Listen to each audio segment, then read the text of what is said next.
Ajit Singh and आज का जो टॉपिक है वो बेसिकली बहुत इम्पॉर्टेंट टॉपिक है क्योंकि अभी तक हम लोगों ने ट्रांसक्रिप्शन प्रोसेस और रेप्लिकेशन प्रोसेस को बहुत डिटेल मैनर में देखा है। तो आज का जो टॉपिक है उसे हम थोड़ा सा रिलेट करेंगे पोस्ट ट्रांसक्रिप्शनल मॉडिफिकेशन। तो ये टॉपिक है पोस्ट ट्रांसक्रिप्शनल मॉडिफिकेशन। ठीक है, तो पोस्ट ट्रांसक्रिप्शनल मॉडिफिकेशन क्या होता है, कोई मुझे बता सकता है कमेंट बॉक्स में। ये बहुत इंपॉर्टेंट टॉपिक है और मुझे लगता है कि आप लोग को यहाँ से कुछ न कुछ चीज़ें सीखने को मिलेगी। तो ये पोस्ट ट्रांसक्रिप्शनल मॉडिफिकेशन जो होता है वो इन यूकैरियोटिक ऑर्गेनिजम्स में ही होता है। ठीक है, तो देखिए होता क्या है यहाँ पर कि जो जीन सेगमेंट होते हैं ना, जो जीन सेगमेंट होते हैं, उन जीन सेगमेंट्स में हमने बात किया था कि कुछ जीन सेगमेंट्स जो होते हैं वो इंट्रॉन जीन सेगमेंट होते हैं और कुछ एक्सॉन जीन सेगमेंट होते हैं। ठीक है, तो यहाँ पर अगर मैं बात करूं कि जो एक्सॉन जीन सेगमेंट है और जो इंट्रॉन जीन सेगमेंट है, तो इंट्रॉन जीन सेगमेंट जो है, जैसे एक्सॉन को हमने ई अल्फ़ाबेट से रिप्रेजेंट किया था और इंट्रॉन को हमने आई अल्फ़ाबेट से रिप्रेजेंट किया था। तो जो एक्सॉन जीन सेगमेंट है इसे हम बोलते हैं कोडिंग जीन और इसे बोलते हैं non coding gene. Coding gene का मतलब ये है, मींस इस जीन की हेल्प से क्या फॉर्म होगा, प्रोटीन का सिंथेसिस होगा और ये does not involve in protein synthesis. एक बात तो चीज़ें क्लियर हो गई। तो अगर मैं यहाँ पे बात करूँ कि आपके सामने क्या प्रेजेंट है, एक डीएनए प्रेजेंट है और इस डीएनए की एक अपनी पोलैरिटी है, जैसे हम बोलते हैं 3 प्राइम टू 5 प्राइम और 5 प्राइम टू 3 प्राइम। जब इसमें इस डीएनए सेगमेंट का क्या होगा, ट्रांसक्रिप्शन प्रोसेस होगा। तो सपोज मैं अगर इसे शेडेड रीजन करके इंडिकेट कर दूं कि जो ये वाला पार्ट है वो क्या पार्ट है, इंट्रॉन पार्ट है। ये वाला पार्ट क्या है, ये वाला पार्ट क्या है, तो इंट्रॉन पार्ट है। अगर मैं इसे रेड आइकन से जो हमने डिनोट किया है यहाँ पर, ये वाला पार्ट क्या है, इंट्रॉन है और बाकी रेस्ट ऑफ द पार्ट क्या है, एक्सॉन है। तो हमने यहाँ पे बात किया कि जो एक्सॉन जीन सेगमेंट है वो प्रोटीन को कोड करते हैं और जो इंट्रॉन जीन सेगमेंट है वो प्रोटीन को कोड नहीं करते। तो ये रहा आपका डीएनए है और इससे बना एमआरएनए। तो जो ये एमआरएनए है इसका ये 5 प्राइम एंड है और ये 3 प्राइम एंड है। लेकिन ये एमआरएनए जो है वो अभी क्या है, इमेच्योर फॉर्म का है। क्या है, इमेच्योर फॉर्म का है। क्यों इमेच्योर फॉर्म का है, क्योंकि यहाँ पर क्या प्रेजेंट है, यहाँ पर प्रेजेंट है अभी इंट्रॉन जीन सेगमेंट। ठीक है, तो जब यहाँ पर पोस्ट ट्रांसक्रिप्शनल मॉडिफिकेशन होगा, जब यहाँ पर क्या होगा, पोस्ट ट्रांसक्रिप्शनल मॉडिफिकेशन होगा, पोस्ट ट्रांसक्रिप्शनल मॉडिफिकेशन होगा। और पोस्ट ट्रांसक्रिप्शनल मॉडिफिकेशन में क्या क्या होता है, तो सबसे पहले यहाँ पे प्रोसेस चलेगा कैपिंग, दूसरा प्रोसेस चलेगा स्प्लाइसिंग और तीसरा प्रोसेस क्या चलेगा, टेलिंग। तब जाकर के आपका जो एमआरएनए बनेगा वो कैसा होगा, मैच्योर फॉर्म का एमआरएनए होगा। यहाँ पे 5 प्राइम एंड, यहाँ पे 3 प्राइम एंड एंड फाइनली ये मैच्योर फॉर्म का जो एमआरएनए है मैच्योर फॉर्म का जो mRNA है वो किस प्रोसेस में इन्वॉल्व होगा, तो ट्रांसलेशन प्रोसेस में इन्वॉल्व होगा और यहाँ पे क्या बनाएगा, प्रोटीन बनाएगा। यहाँ तक चीज़ें किसी को अगर कोई कन्फ्यूज़न है तो आप कमेंट बॉक्स में मुझे बता सकते हैं।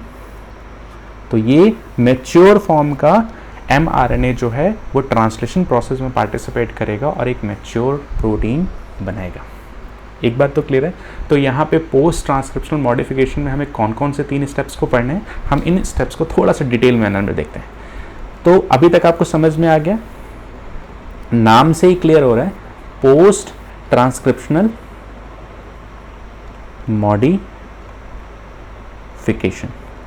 तो इस पोस्ट ट्रांसक्रिप्शनल मॉडिफिकेशन, क्योंकि ट्रांसक्रिप्शन का जो प्रोसेस कंप्लीट होने के बाद इसमें अब ट्रांसक्रिप्शन प्रोसेस के बाद क्या हो रहा है, कुछ चेंजेस हो रहे हैं।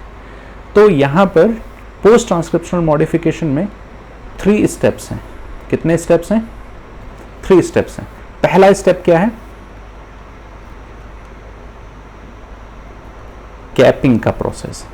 पहला स्टेप क्या है, कैपिंग का प्रोसेस। तो कैपिंग का प्रोसेस क्या है, कैपिंग का प्रोसेस क्या है, basically in capping process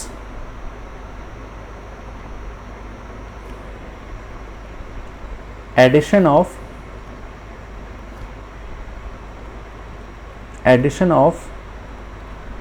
methyl guanosine triphosphate methyl guanosine triphosphate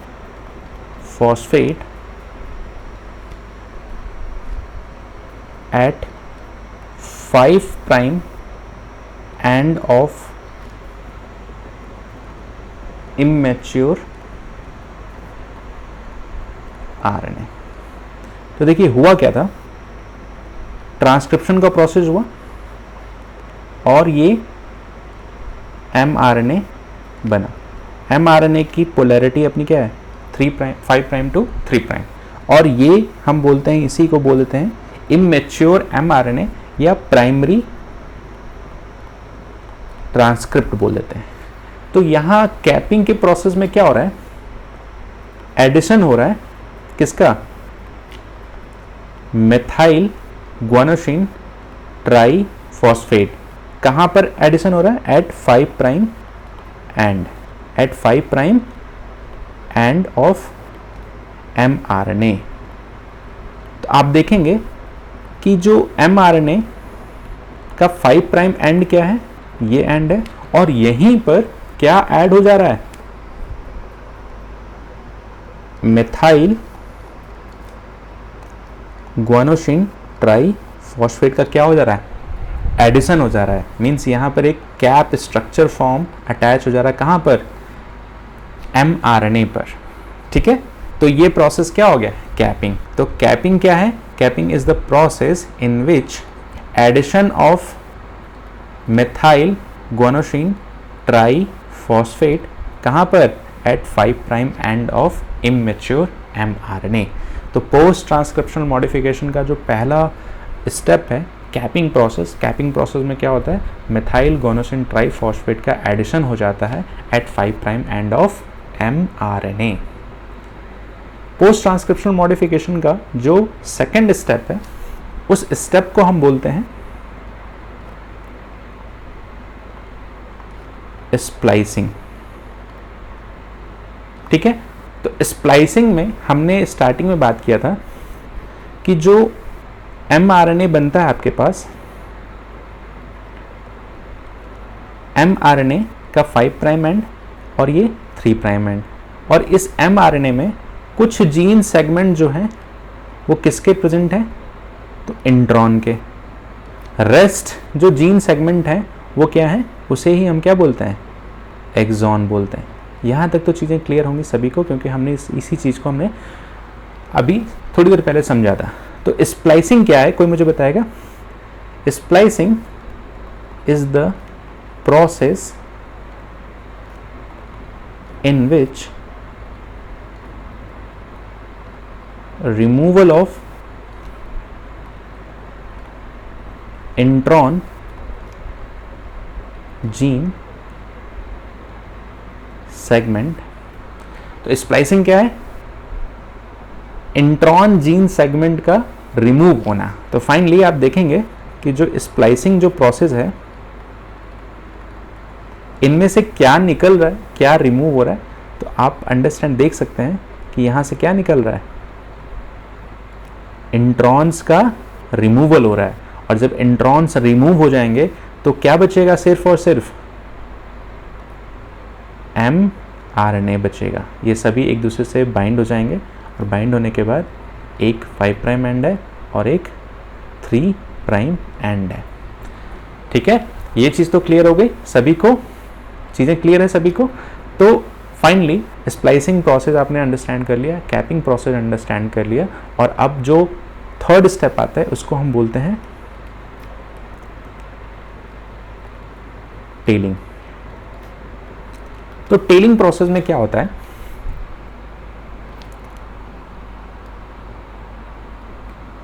addition of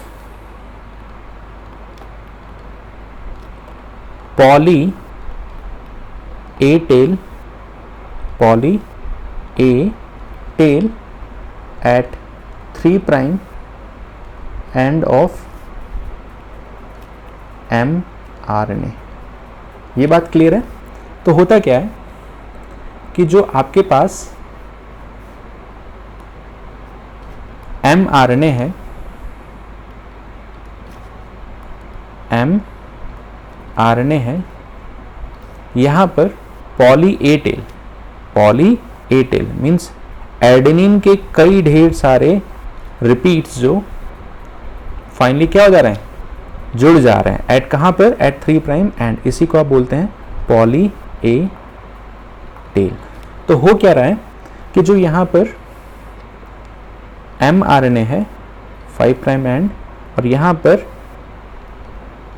adenine के मल्टीपल रिपीट्स कनेक्ट हो जा रहे हैं एट 3 प्राइम एंड। तो हमने 3 स्टेप्स को पढ़ा। तो सबसे पहले आपके पास एक डीएनए है, डीएनए की अपनी एक पोलैरिटी है। मैंने इन टॉपिक्स को इतनी बार रिपीट कर दिया है कि मुझे नहीं लगता है कि किसी बच्चे को कोई प्रॉब्लम होगा। तो यहाँ से क्या बना? Transcription process. अब ट्रांसक्रिप्शन प्रोसेस जो बना, इसी को हम बोलते हैं प्राइमरी ट्रांसक्रिप्ट। तो इस डीएनए से क्या बना आपके सामने? एक mRNA बना, और mRNA क्योंकि प्राइमरी ट्रांसक्रिप्ट है तो ये कैसा होगा? इमैच्योर होगा। यहाँ तक तो चीज़ें क्लियर है सभी को? इमैच्योर में जो पहला स्टेप होगा उस स्टेप को हम क्या बोलेंगे? कैपिंग। दूसरे प्रोसेस को क्या बोलेंगे? स्प्लाइसिंग। तीसरे प्रोसेस को क्या बोलेंगे? टेलिंग। ठीक है, अब जब ये तीनों प्रोसेस कंप्लीट हो जाएंगे तो आपके सामने जो mRNA आएगा उस mRNA में क्या प्रेजेंट होगा? 5 प्राइम एंड, क्योंकि ये 5 प्राइम एंड है और ये 3 प्राइम एंड है, तो 5 प्राइम एंड पर कैपिंग होगा कि नहीं होगा? तो यहाँ पर एक मिथाइल गोनोसिन ट्राइफॉस्फेट का क्या हो जाएगा? एडिशन हो जाएगा। तो ये एंड कौन सा है? 5 प्राइम। और 3 प्राइम पर क्या होगा? बहुत ढेर सारे एडेनिन रेसिड्यू के रिपीट्स ऐड हो जाएंगे। Addition of poly A tail at 3 prime end. तो ये क्या है? Poly A tail. और स्प्लाइसिंग में क्या हो रहा है? Removal of intron gene segment. ये बात तो क्लियर है? अब जो आपके सामने ये जो मैच्योर ट्रांसक्रिप्ट, इसी को क्या बोलते हैं? Mature mRNA। अब ये mRNA जो है वो फाइनली किस में पार्टिसिपेट करेगा?